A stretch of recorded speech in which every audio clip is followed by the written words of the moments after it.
Live from the Icebox Studio in Montgomeryville, Pennsylvania. This is the Bill and Corey Show. I'm Bill. And I'm Corey. Hey, welcome back. It's obviously our Thanksgiving edition. Yes, I did not participate, unfortunately. But Bill, fine. I mean, he wears his hat every Tuesday. Actually, you don't see him on Tuesdays. Well, I get to wear this when prepare Thanksgiving dinner, and the kids love it. I think it's really call their dad a turkey all day, probably. Yeah, no, don't even bother. It's implied. Okay. Anyways, the first question is, it's not really, I don't know if we really got a question. Yeah, what fitting is this? Yeah, it was a question. Pop up, first graphic. What fitting is this? Is a cylinder, and it's got, that looks fitting. kind of funny. It looks like a compression fitting It or does. something on the outlet. Go, yikes, what are they doing? Yeah. You want to show the next photo? There, and that's Again. from the other end. Yeah, just confirming it looks like a swage lock fitting, right? Hey, now you want to get the camera back to us so you can see there you the go. turkey hat. So I'm going to bring the props out on a little turkey pan today. Yep. Don't dent it. I got to use this thing. I know, you might want to return it too. You haven't even taken the sticker out of it. No. Okay. So the fitting, fell off. This is a CJ110, just to keep, I don't want to keep the CJ110 fitting. Yeah, It's kind of, you want to zoom in on that? It doesn't matter. You'd have to super zoom on that. It's a flat face. It's a straight thread. Yeah, we need flat two face zooms. thread. How do we only have one zoom? Oh, please. We need 8 cameras in here. But we have to have room for the hair and makeup people. That's true. Okay, so that's a CJ110, and then you want to go to the next photo. to the next photo. Oh my God. Sulfur dioxide. That is a bad gas. Is it though? Well, it depends on what you think of it. But, okay. And you can see that was filled. Look, it's got I have this tag up here because it's Well, funny yeah. for us. You should have turned. The fill date, we're guessing it's 1972. That 72 is that. So does sulfur dioxide have an expiration date, Bill? Yeah, You think I does don't it go know. bad after a while? Like, can you? What would it turn into? Nitrogen? I mean, gas goes bad, right? And the tag there. Gasoline goes bad. This is not the same thing. So it says Matheson Gas Products, a division of Will Ross Inc. So that was way back. That was over 50 years ago. So Matheson was owned by a different company. Is that what that's suggesting? Yeah, we were a division of. Sold division. Who of is Will Ross, and was I his don't name? know. Was it William? I don't know. Okay. Let's go to the next one. It's too much. So is for you. You can provide commentary. Well, no, yeah. So it's an interesting thing because as you can see, the middle nut is the operating valve. You can turn it on. It's like a center nut, and like it says, you put the backing wrench on there to hold it. You squeeze it on, and I mean, it's sort of like a compression nut, except for the valves in the middle nut. So you got to watch that. Now, sulfur dioxide is toxic. You can get back to us. Thanks. Well, any gas is toxic if that's the only gas you breathe in. No. Except for oxygen. This is Except for considered oxygen. toxic gas. It's a toxic gas. So yeah, you should be using this under a hood or some appropriate ventilation. And probably get a cylinder from this century. Well, it's not. You don't have. Well, you don't have to, but you got to. It's always good to check cylinders that are old to make sure they're all right. Like you wouldn't use a propane cylinder on That's why they're asking. on your grill from 1972. I wouldn't want to, at least. Probably not. Okay. Next question. There you go. What is the service schedule for the gas cabinet diffuser plate with filter?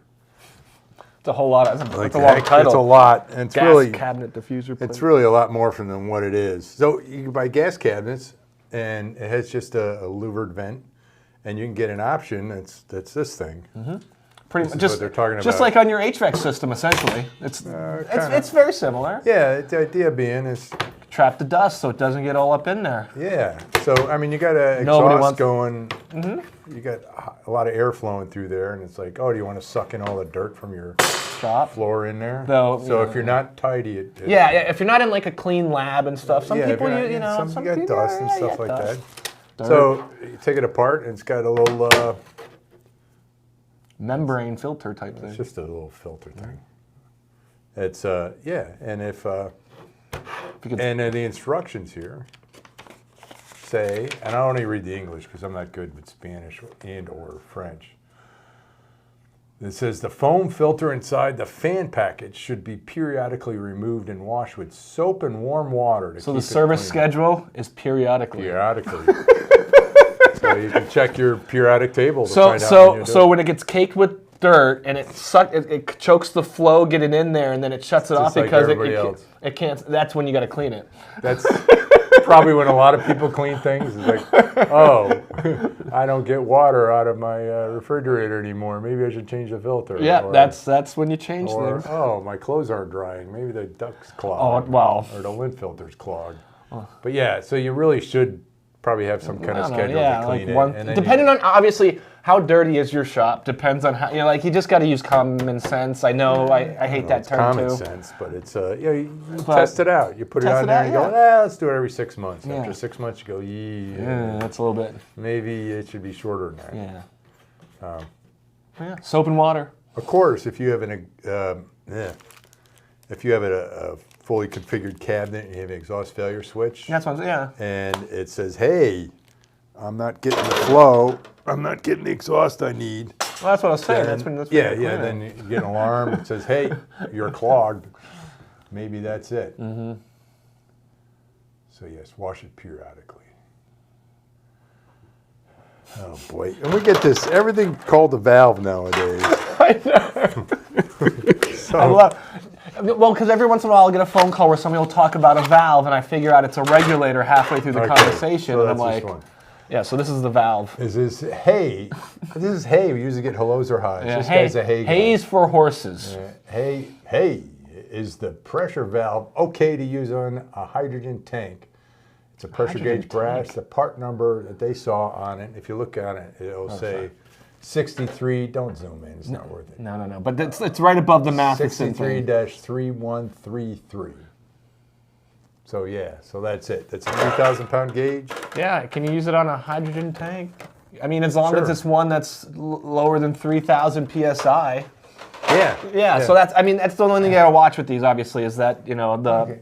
Yeah. the number that the gauge goes up to. Well, you want to talk a little bit about hydrogen compatibility and stuff? Oh well, I mean, That's the well. idea of having it. So. Oh yeah, well, so the person was worried about hydrogen compatibility, and so typically for flammable gases, there's not a huge like I can't think of anything where like you get some that are acetylene, I guess, is one that could be- acetylene. It's like There's a few. ethane, ethylene. Yeah. Have to be like There's a few flammable gases where you have to worry about. Hydrogen's not one of them. Typically, hydrocarbons in general aren't ones that. you could have, but hydrogen, methane, Methane, all that probably stuff. the biggest ones you're going to But deal with. corrosive gases are the ones you really have to watch out for. Things like chlorine. Chlorine, Chlorine's a big one.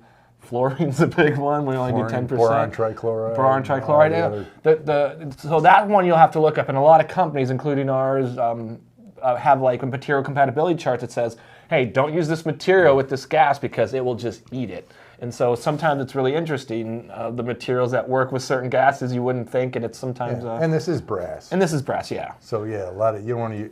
It's shiny brass. It's shiny, yeah. It's plated. It is brass, but it's plated. So it's shiny. Until gold comes back into fashion. Not getting gold gauges. That's No, hopefully- gold color, not literally Oh, gold. gold color. Like you know how like back in the '80s, everybody liked gold stuff, and then everybody's like, "Oh, silver's nicer now." Eventually, the culture will get back to gold colors, and then we'll take this plated Could be off. purple or something like that. No, it or always goes green silver to or- gold, silver to gold. I'm telling you. Okay. Oh wow. Why? I'm not going to time say for those another 3 letters, Bill. I don't know why we. Why do those 3 letters on I don't know there? why the standard was in there. STD. It's for standard. Standard. Okay. This is a high. We had a hay. Now we're back to a high. High. Looking to purchase a high pressure regulator. My system will have an argon Q bottle. Ooh, Q. Yeah. Feeding into a boost pump that increases the pressure to 6,500 psi. Wow, they really want some high pressure. Yep. I will then have a regulator downstream that limits the pressure to somewhere between, or get a big range here, 1,500 to 6,000 So psi. they boost it up and bring it back down. Yep. That's That's, to each their own. I'm sure there's a method to their madness, and they there's a gotta reason have why they're doing it. Something like that. But just reading it like that, it sounds kind of they interesting. might have a button that goes ping. Yeah, you never know. Okay, it says the 3066 SAR valve. Once again, valve. Everything's a valve today. Looks like it would work for me. Just wanted to triple check that the regulator can handle 6,500 psi with pressure with inlet of 1/4 inch. NPT. So this is a. That's look at this hog. Look at this monster of a valve.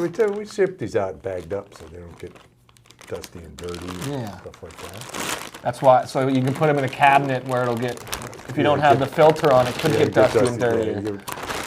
So this is it. Look at that guy. That is a. I mean, that looks like a high pressure regulator. I mean, that's just. It's heavy. That is a beefy. And when you're done with it, it's a really good boat anchor. Ooh, I was gonna say paperweight. Yeah. Okay. So this is a 3066, and we typically sell it as a cylinder regulator, but it's good for 10,000 psi inlet pressure. Yeah. And the gauge on here, well, this says with the CGA we only have a 7,000. What's the highest a CGA could go though? It isn't 10,000. No, it's not. Is there ever a time where 10,000 PSIG could be the inlet? I don't know. That's an interesting question. It could be. So people get a booster pump. Oh, you got a booster pump. There you go. Yeah.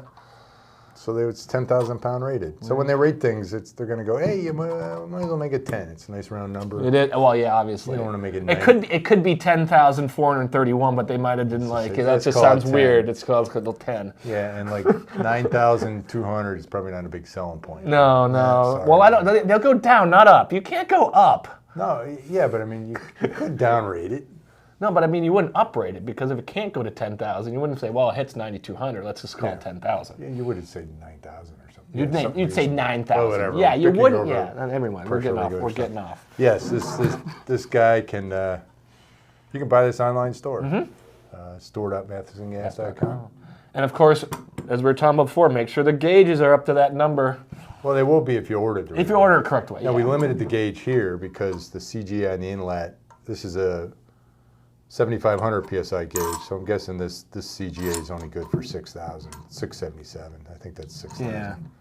So yeah. So we wouldn't put it's kind of silly to put a 10,000 pound gauge when the gas coming in is only 6. Yeah. So even though it can take that much, there's a lot of little lines on that gauge. So anyways, that's all we got. That's all the questions we have for this week. There we go. To cover on the show. So thanks for tuning in. Next week, being Thanksgiving, will be a best of show. There we go. Yeah, they tried to get me to come in that day. I said no. Well, we'll see how it goes. But maybe I'll want to come in. That's a little too early in the Just day make sure to cook the right turkey and not the one in your head. I'm in charge of the turkey. So tuning in 2 weeks for another, well, you can watch the best of next week. Yeah. Tune in again for another edition of the Bill and Corey Show. Set your VCRs.